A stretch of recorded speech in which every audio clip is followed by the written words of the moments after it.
Bem, de cada um dos que intervieram, eu gostaria de tecer alguns comentários sobre alguns pontos.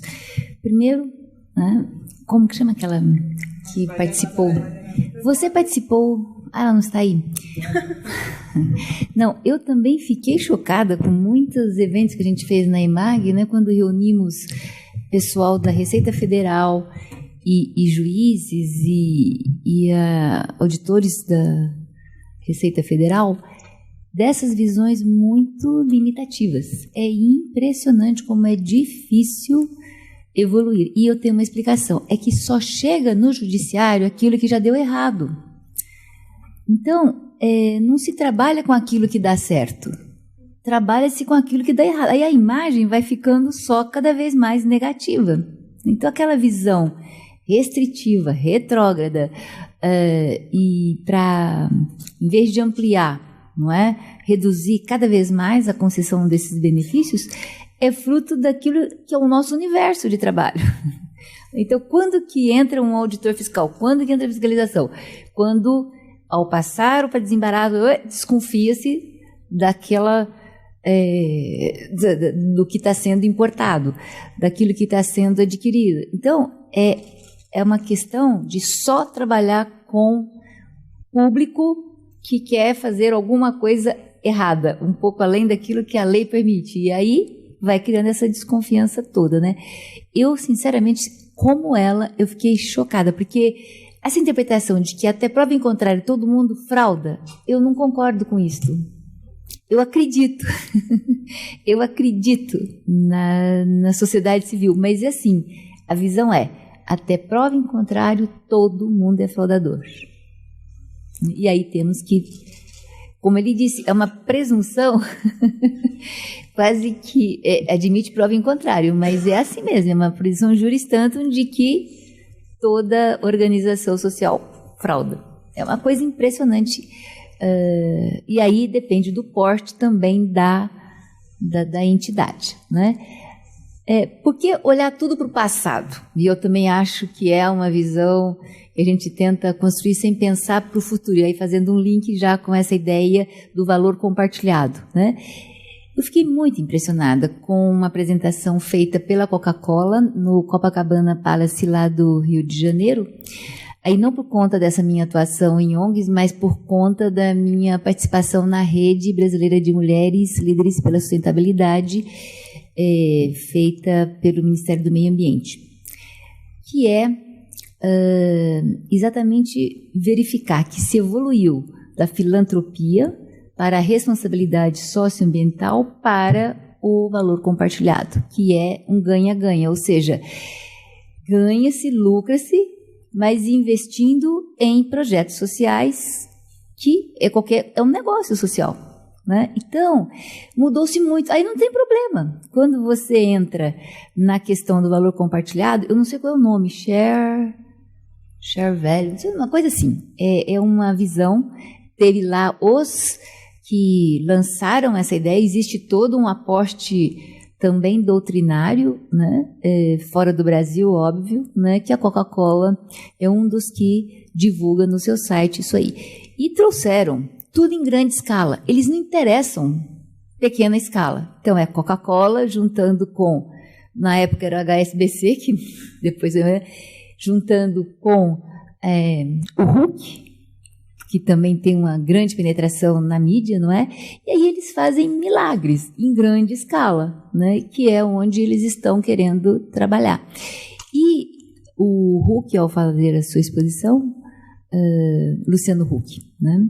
Ele disse o seguinte, que é maravilhoso a gente poder, constando com tanto gente que tem essa possibilidade de alavancar grandes negócios, né?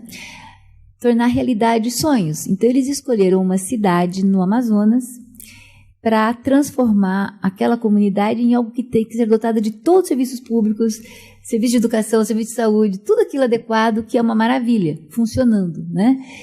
E ele disse que quando recebeu a visita,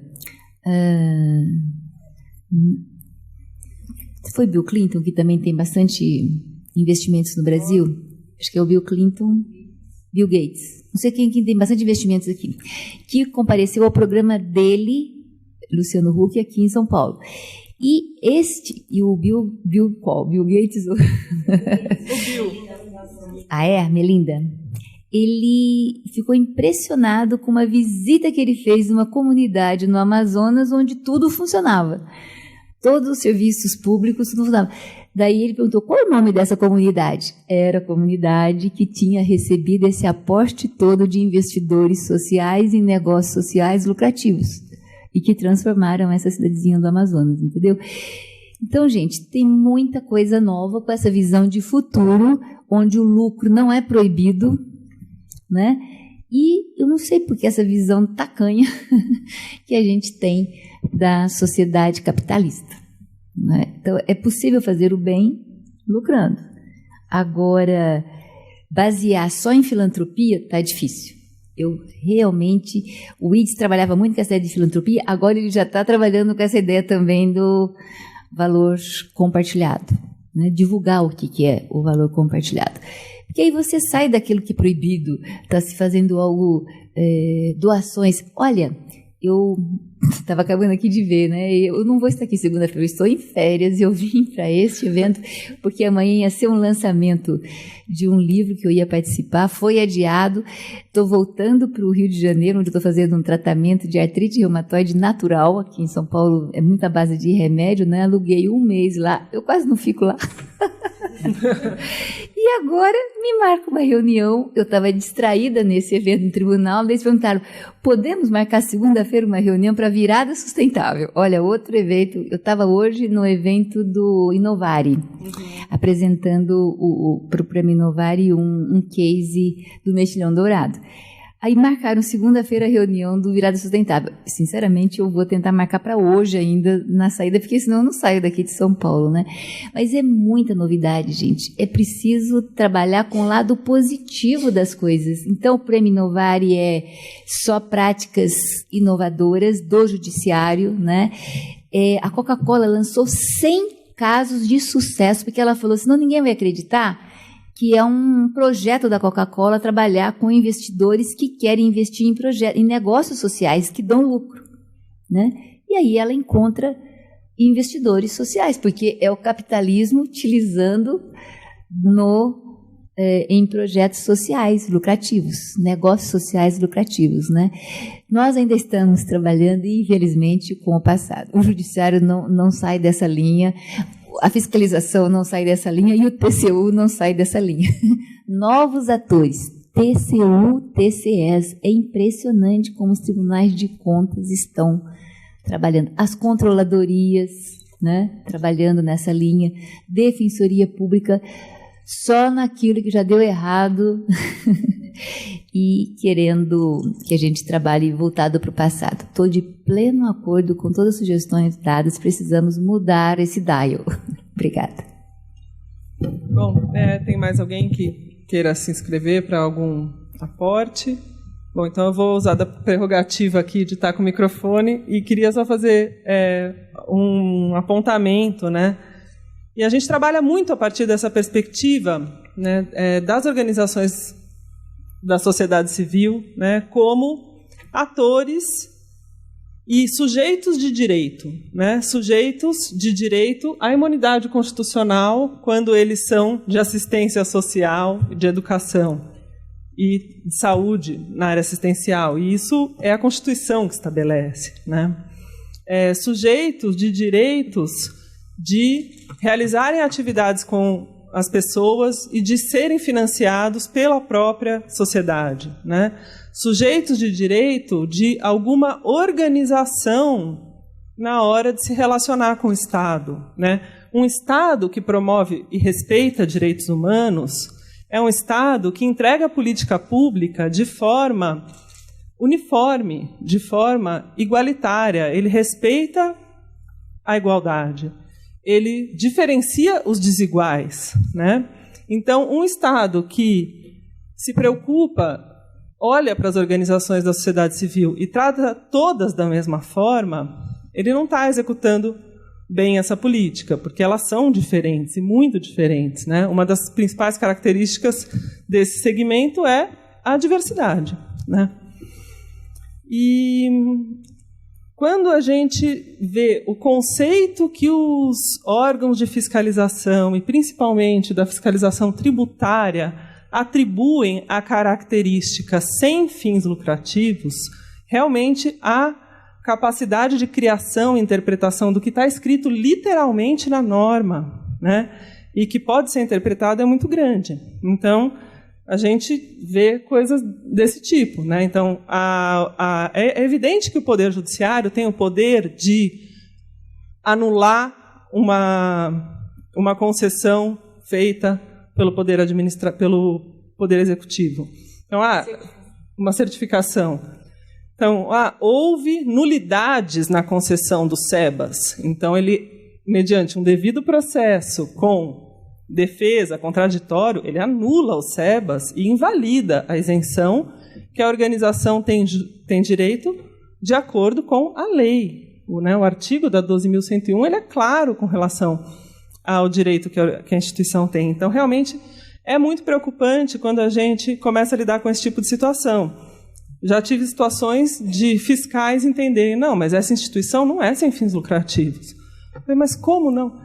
Mas ela cobra a taxa das associadas. Mas, enfim, se tem alguma coisa que é considerada uma receita própria de uma associação, é a taxa da conquista associativa, né?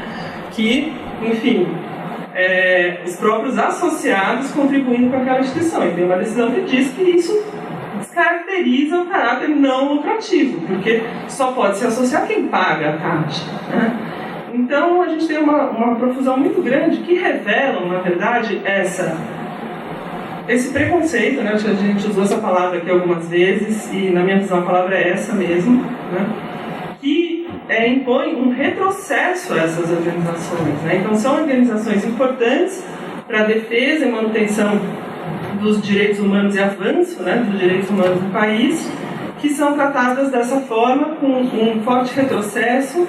E a gente falou aqui, né, enfim, dessas prestações de contas, tá? Muito se diz, o pessoal gosta muito de dizer, né, que as organizações sem fins lucrativos são como a mulher de César, né? Não basta ser honesta, tem que parecer honesta, né?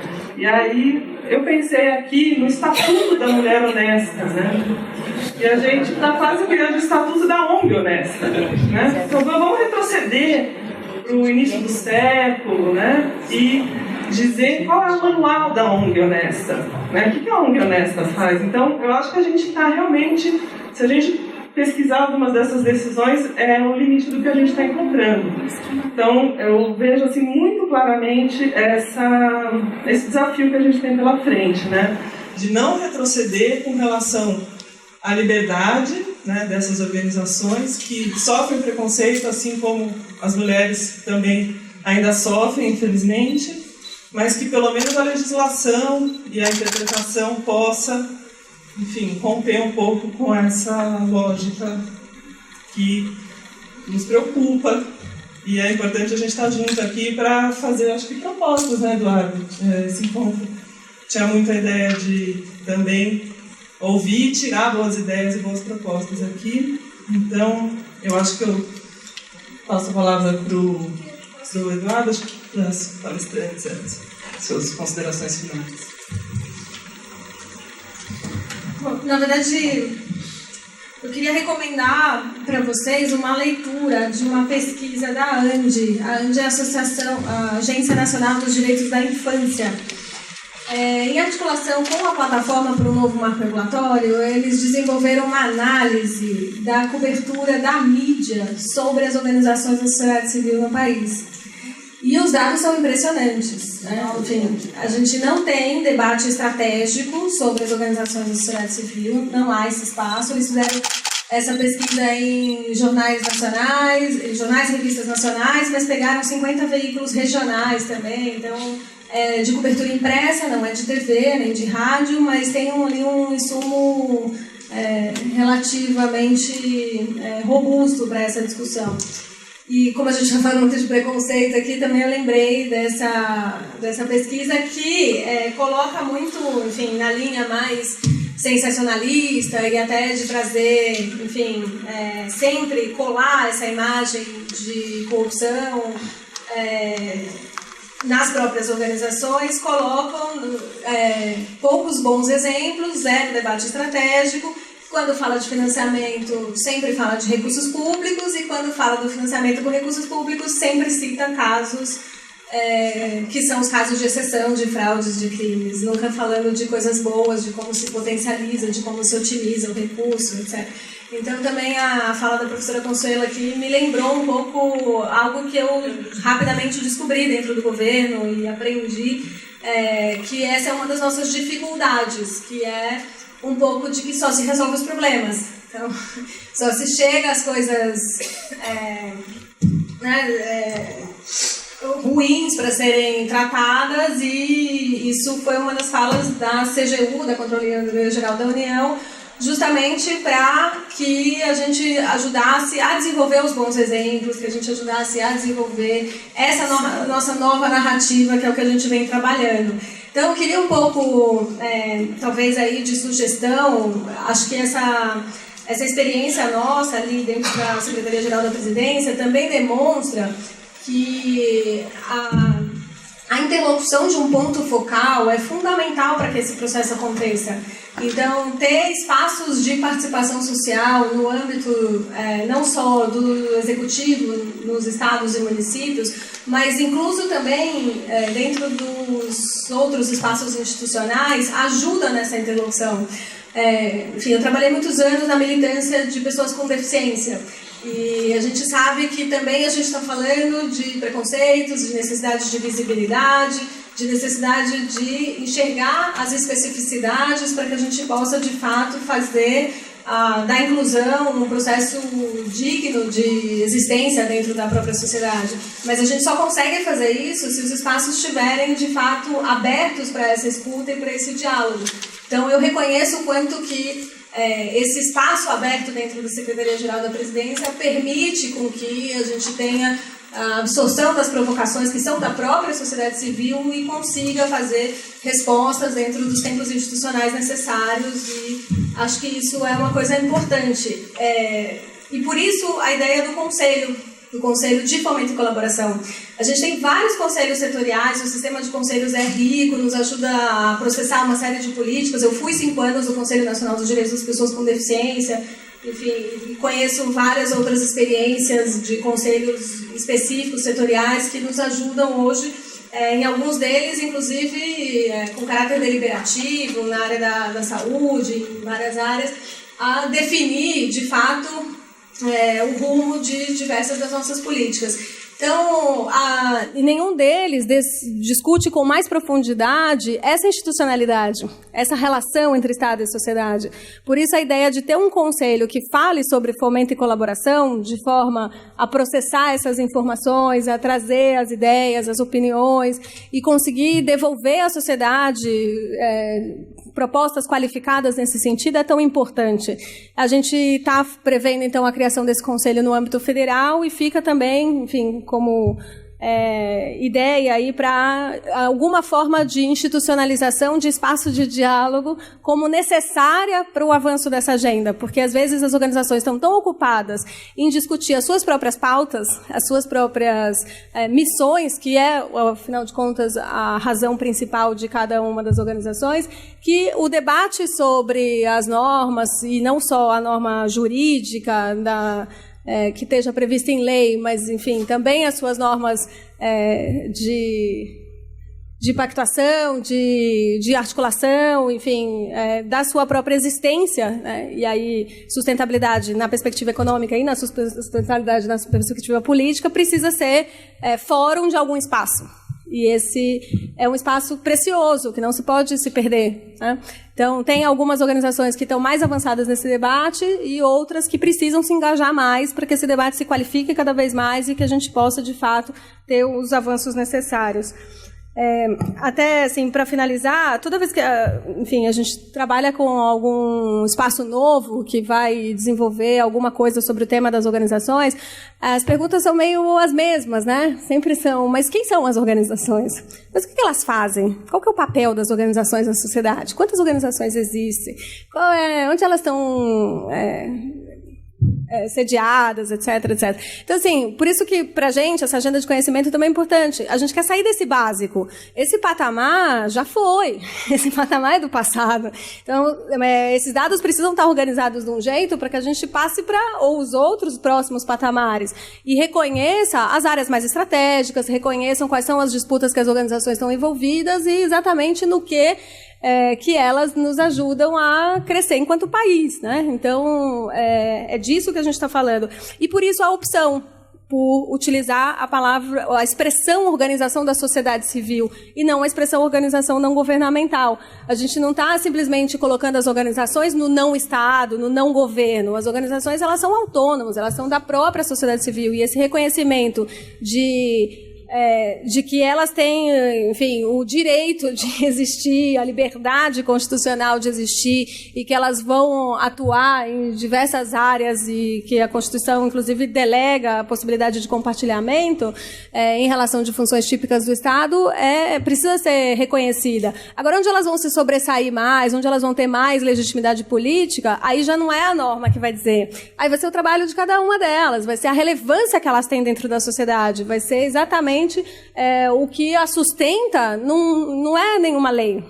Então, é isso que precisa ficar claro, que a lei é a base para tentar justamente dar uma identidade a elas, mas a identidade política das organizações não está na norma. A norma, e por isso que a gente trabalha dentro da construção da 13.019, não é com a lógica de certificação, é com a lógica da história da organização, é a lógica da legitimidade, do que ela fez enquanto vida, e aí é a partir desse acervo que a gente vai julgar, que é uma tendência que foi demonstrada aqui do judiciário, que é uma tendência de todo mundo. É uma tendência de, gente, não adianta mais ver papel, né? A gente quer ver o que essa organização faz de fato. É claro que, assim, as organizações ainda têm, e acho que hoje em dia cada vez menos, né? Mas com o mundo virtual tem um segundo desafio, porque, enfim, fico pensando nas pesquisas extra-autos na internet, né? As organizações fazem muito mais do que o que está dito na internet, mas elas, ao não contar o que elas estão fazendo, elas não estão possibilitando que as suas ações se conectem com as outras instâncias, já que o mundo está virtual.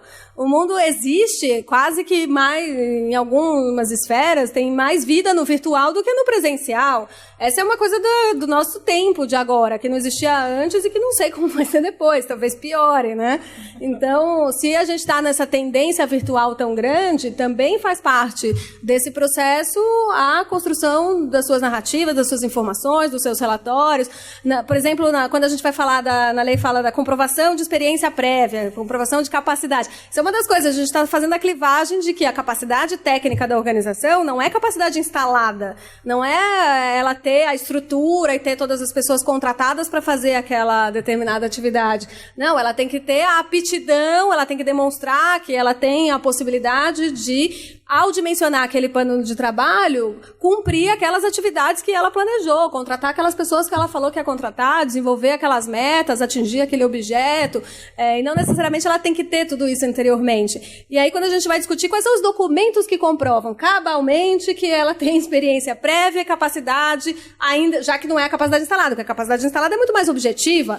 Eu mostro que tem capacidade instalada porque eu mostro quanto eu tenho funcionário contratado, quanto que eu tenho se eu tenho sede própria ou não, etc, ou se está alugado, tal. Então, se eu não tenho, se a ideia é não privilegiar a capacidade instalada e privilegiar a ideia da legitimidade, a gente também precisa entender que vai ter que comprovar isso de alguma forma. E aí a lei traz, e no decreto a gente traz isso mais pormenorizado, a ideia de quais são os documentos que comprovam, enfim, seja a participação nos espaços institucionais de conselhos, etc., como, por exemplo, uma coisa mais básica que é relatório de atividades desenvolvidas. Aí vem sempre a pergunta, mas afinal, mas quem vai certificar que esse relatório de atividades desenvolvidas é realmente verdadeiro em termos de todas aquelas informações. Precisa ter sido aprovado por um determinado órgão público esse relatório de atividades desenvolvidas? Não precisa. Mas o que precisa? Quanto mais essa organização tiver suas informações publicizadas e essas atividades desenvolvidas forem reconhecidas, menos se discute sobre a veracidade dessas informações ou não. Mas como a gente ainda vive nesse processo de transição, a gente tem um monte de organização que não tem essa estrutura, e aí a gente acaba indo penalizando acho que várias frases aqui da Consuelo, que são bem institucionais aqui, me lembram muitos dos debates, das coisas que a gente vivencia dentro do governo, né? Cadê uma delas que eu anotei? Tanta coisa que eu anotei. Mas, enfim, uma delas foi essa ideia do como dosar o rigor das exigências, né? Que é uma frase típica de quem tem que tomar uma decisão, né? De quem tem que olhar para o processo e avaliar. Será que eu estou tomando a melhor decisão? Essa decisão que eu estou tomando aqui, ela está levando em conta todos os fatores? Então, a norma hoje, e, enfim, é uma coisa também do nosso tempo, ela é ponto de partida, né?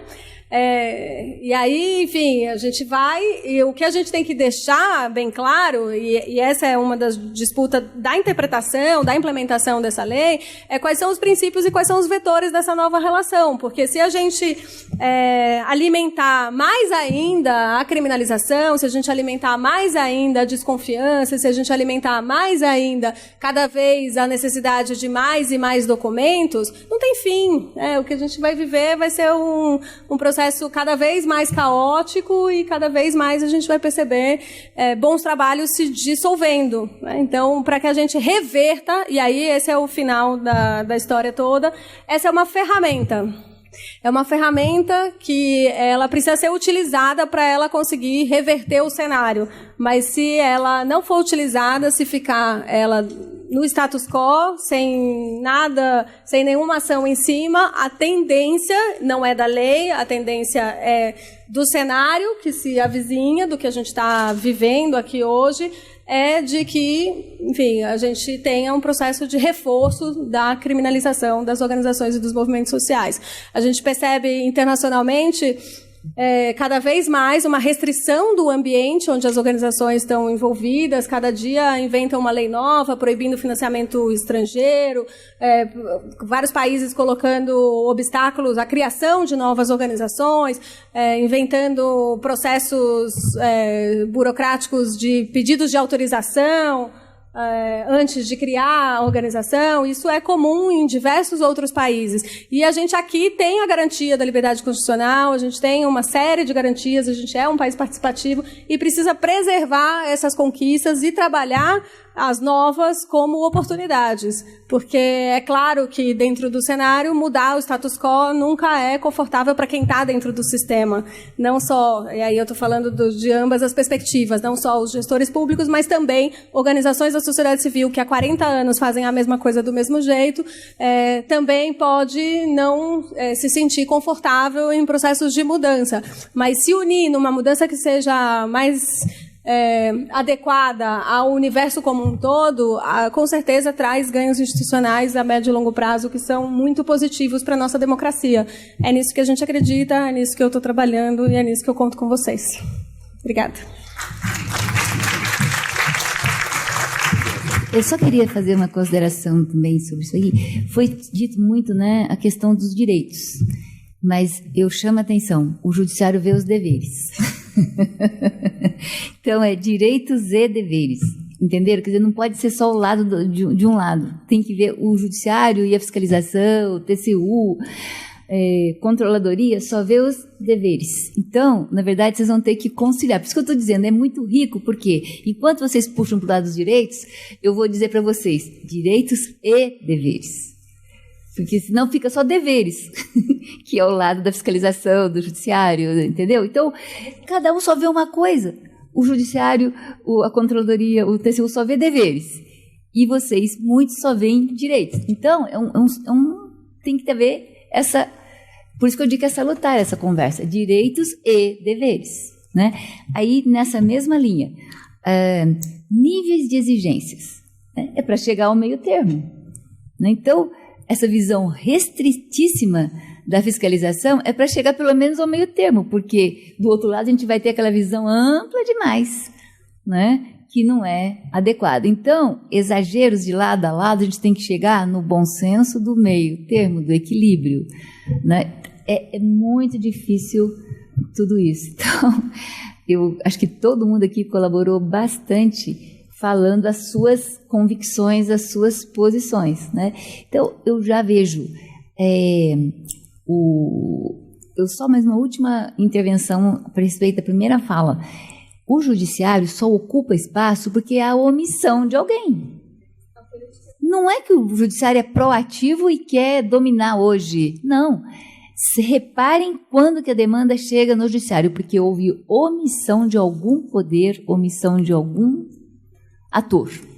E aí o judiciário entra. E entra mesmo. Porque ele vai dar uma resposta. Se a pessoa chega no judiciário e fala assim, não, tudo bem, há essa omissão, há essa lacuna, mas o judiciário não pode fazer nada. Ele é um poder inerte que só age, mudou. O judiciário não é mais inerte. Desde que provocado, ele vai sim dizer alguma coisa. Ele vai sim regulamentar. E aí não é só para aquele caso concreto, né?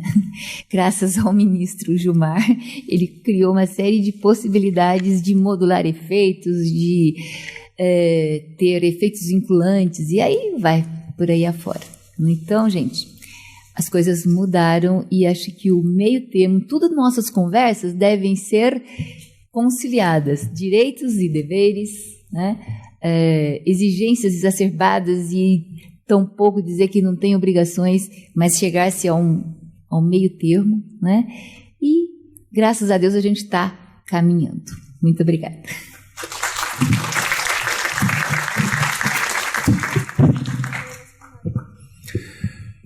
Na verdade, né, doutora Conselheiro, nós temos aqui construir o Estado democrático de direito, né? Porque no Estado democrático de direito, o Estado também não é opressor. O Estado também reconhece seus limites, reconhece que ele é sujeito ao controle democrático e que ele administra recursos da sociedade civil. Né? Os recursos públicos são da sociedade civil, não são recursos governamentais. Né? Nós temos todo o processo de quem presta as contas de quem, né? Como os princípios se operam, como eles interagem. Né? Talvez um dia a gente tenha os mesmos princípios, por exemplo, e que por que uma organização que gastou um recurso de boa-fé, ela é obrigada a devolver o dinheiro público, e o servidor público recebeu um pagamento de boa-fé, não é obrigado a devolver o dinheiro que recebeu, se o princípio da impessoalidade se aplica, e que não poderia dar um tratamento privilegiado a um servidor, e a gente sabe que toda vez que um servidor recebe um aumento irregular, o Tribunal de Contas diz não precisa devolver o dinheiro do seu aumento irregular de salário, ao passo que a ONG, se faltou um carimbo no documento, ela é obrigada a devolver aquele dinheiro com juros e mais todas as sanções. Quer dizer, o fato é que nós ainda temos que construir, nós temos uma democracia muito recente, né? Nós temos um direito administrativo que foi construído em cima de um olhar autoritário, né? Se a gente pegar os grandes autores do direito administrativo, o que eles falam de democracia, de controle da sociedade sobre o Estado, instâncias de poder, na verdade é sempre o Estado, um Estado napoleônico, né, que é colocado no direito administrativo, e isso afeta claramente a percepção, né, de como isso trata. O direito tributário, obviamente, é um ato de império, né, e a gente sabe que a Receita Federal está fazendo o papel dela quando ela cobra, né? Tem um ministério que cobra, o resto que gasta, né? Tem uma Secretaria de Finanças que cobra, o resto gasta. Então, eles estão cumprindo o papel deles, cobrando, avaliando a situação. A gente também tem que entender que a meta deles é aumentar a arrecadação e eles fazem o trabalho deles. Aí não cabe a nós contrabalancear. O que nós temos aqui é buscar alguns encaminhamentos também, né, dessa conversa. Nós falamos um pouco, eventualmente, de seguir um diálogo disso, de algum evento na Escola de Magistratura, né? Nós gostamos de pedir à doutora Consuelo se pudesse nos abrir algumas portas na Escola de Magistratura para a gente seguir esse diálogo e possibilitar algum contato lá para estruturar um debate um pouco mais reflexivo pelo menos aqui no TRF em São Paulo, a respeito da sociedade civil, criar alguns instrumentos de reflexão e diálogo com os juízes. As novidades é muito importante, né? E mesmo com a Secretaria-Geral da Presidência, né, abrir um canal a respeito de propostas para alguns ajustes tópicos na nova lei. A gente sabe que houve aquela oportunidade na época da primeira medida provisória, o relatório acabou não sendo aprovado, foi o primeiro tiro que o Eduardo Cunha deu em direção ao Palácio do Planalto, foi derrubar justamente aquele projeto, eu lembro até hoje. Mas agora é uma nova oportunidade, que a Secretaria-Geral se colocasse realmente como a receber essas informações e convidar vocês a apresentarem essas sugestões à Secretaria-Geral. Acho que isso é uma coisa muito importante, né? E que no âmbito de cada uma das organizações de vocês avaliem, né, o quanto a nossa transparência está sendo boa, né? O quanto nós estamos dizendo o que nós somos, o que nós fazemos, as suas histórias de sucesso. Repensarem os próprios sites, relatórios de vocês, como vocês se posicionam. Porque o que nós estamos vendo aqui é uma grande dúvida. Quem é a sociedade civil organizada? O que vocês fazem? Isso foi refletido na jurisprudência. Entidades que parecem uma coisa e não são outra. Será que o discurso, a forma de colocar está sendo boa? A forma de relatar? Né? Quer dizer, eu preciso medir uma entidade sem fins lucrativos por EBITDA? Né? Eu preciso dizer que eu tenho uma margem de não sei quantos por cento. O que eu estou fazendo com aquela poupança? Né? Quer dizer, como que eu demonstro esse meu retorno à sociedade? Né? No caso aí de um hospital citado, a gente sabe que ele é o que faz o maior volume de transplantes de fígado para o SUS, mas talvez ele não reporte isso adequadamente. Então não fica tão claro, tem vários postos de saúde em outros lugares. Esse é o grande problema de como você reporta, como a entidade se coloca. E se vocês olharem o site de vocês, né, será que isso relata exatamente o que nós somos, o que nós fazemos, nossas conquistas, seus relatórios de atividades, como vocês formulam as estratégias? Tudo isso é muito importante, né? Quem somos nós também faz parte de nós nos apresentarmos, né? Não são os outros que têm que descobrir. Eu acho que esse canal de diálogo, esperamos manter os canais abertos aqui, tanto com vocês quanto com os representantes dos poderes que aqui estiveram. Em nome aí do ICNL e da Open Society Foundation, gostaria de agradecer a presença de todos vocês aqui que estiveram, passaram um dia conosco. As contribuições de vocês foram muito interessantes, as perguntas muito boas. E essas palestras, depois de elas serem editadas e arrumadas, né, elas vão ser colocadas no YouTube, nós vamos informar à disposição, e o relatório, nós concluímos o relatório final dessa pesquisa, será enviado cópia a todos aqueles de vocês nos e-mails que já foram cadastrados, né, de forma que vocês possam ter esse documento também para reflexão. No material didático de vocês tem 2 publicações, um é sobre a lei nova, né, o outro é sobre a pesquisa de vários outros países, né. É importante que vocês leiam esse material, também é um material muito enriquecedor. E se vocês também tiverem alguma outra organização, entidade que vocês achem que poderiam receber esse material, entre em contato conosco, que esse material é disponibilizado gratuitamente, né, seja para outras instituições, autoridades, que vocês acham importante. Tá bom? Agradeço, doutora Consuelo, doutora Laís, e última palavra aqui, e aí vamos encerrar. Não, é só para reforçar, melhorem o site de vocês com informações positivas. Ninguém faz marketing. Já repararam como vocês são ruins de marketing? Meu Deus do céu!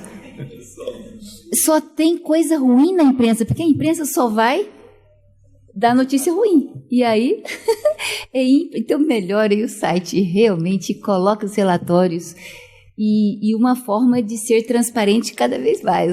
Olha, é muito engraçado como a gente pesquisa e não encontra nada positivo, só acha nos jornais as coisas erradas, né? E eu perguntei para a doutora Érica se vocês estavam fazendo capacitação ou protocolos que possam seguir. O Banco Central, quando saiu a política da responsabilidade socioambiental das instituições financeiras, o Banco Central já cuidou de fazer cursos junto com a FEBRABAN.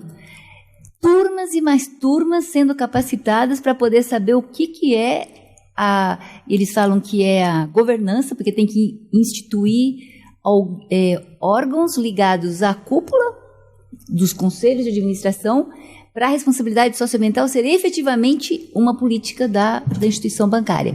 Banco Central envolvido com FEBRABAN patrocinando cursos com todo mundo, turmas e mais turmas. Precisam de se organizar também, capacitando. Então não adianta.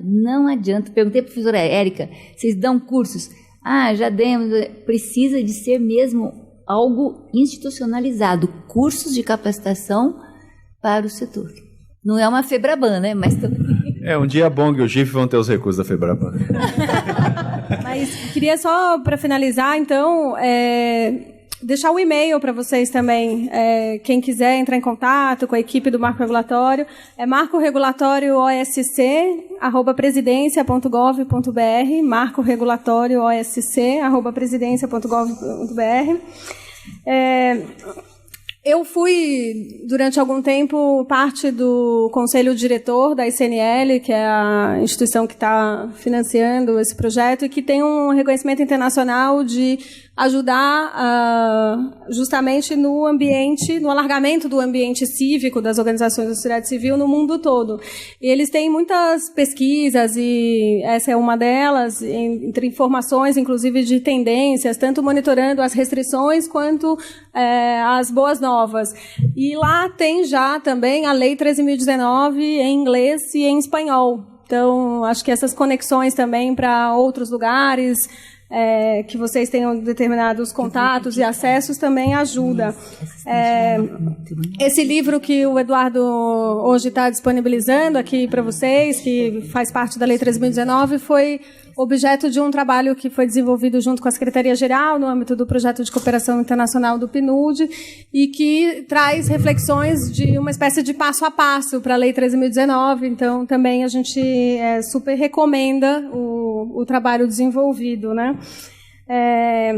O principal link, eu já falei para vocês, que é o participa.br/OSC. Depois eu quero saber, professora, se está mal comunicado ou não, se as informações estão ali bem colocadas. Mas a gente, enfim, busca alimentar e sempre sistematizando as informações e publicizando para, ao vocês terem acesso, vocês terem as ferramentas necessárias para divulgar, né? Então, a gente deve estar lançando também um material institucional que a Yara Ronick, que está aqui, nos ajudou a escrever durante bastante tempo, que conta essa história toda num livro mesmo, com uma narrativa institucional, lançando cartilha, etc. Então, é bom vocês acompanharem, seja por lá, seja pelo Facebook. Então, tem uma página do Facebook, tem a página da Secretaria-Geral e tem uma página específica sobre o marco regulatório, que sempre tem novidades e notícias, né?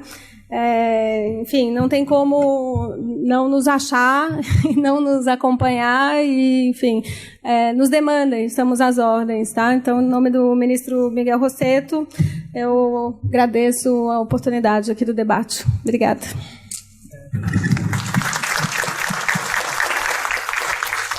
Bom, acho que boas ideias apareceram, com certeza. Essa possibilidade de uma aproximação com as escolas da magistratura, especialmente do TRF da Terceira Região aqui, eu acho que vem em ótima hora, e a importância da gente estar mais próximos, né, também do Poder Judiciário.